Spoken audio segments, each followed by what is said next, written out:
Howdy everyone, Lordy here from Lord's Lair, your source of out-of-this-world gaming and reviews. And today we're going to be taking a look at another Marvel Legend.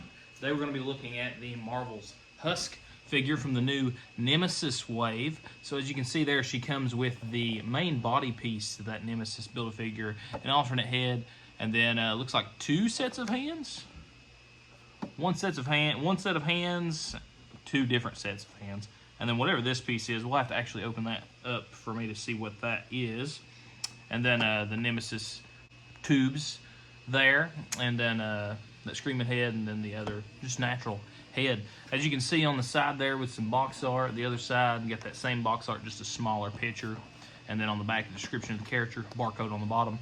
So that barcode is 5010996282934. And that description states, this is new to me, by the way. I actually am not really familiar with this character, but I had to have the Build-A-Figure.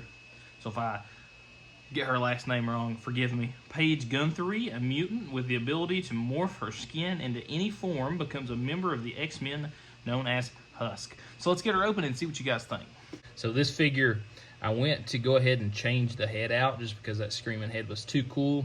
That is the head I was going to do the full rotation on for you guys, but as you can see, she fell apart immediately. So we're almost around on that full rotation there. We'll jump into some comparisons. I'm sure that won't be too hard to pop back in. We'll test that here in just a minute.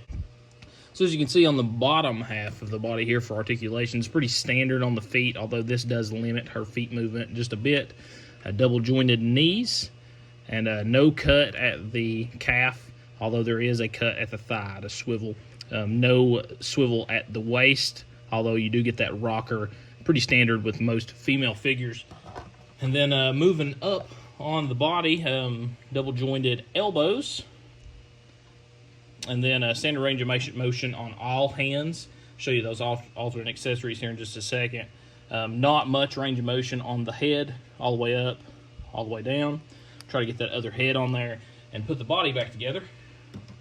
All right, so there's our Husk figure back together, not plagued by misfortune.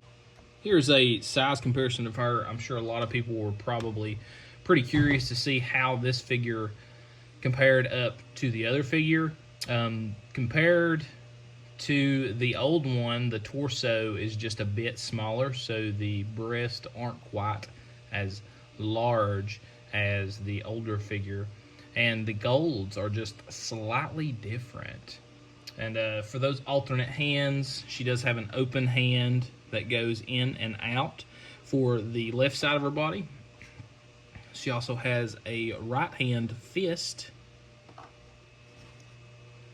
And then the skin, I'm assuming. I don't really know where that clips on or how that plays in.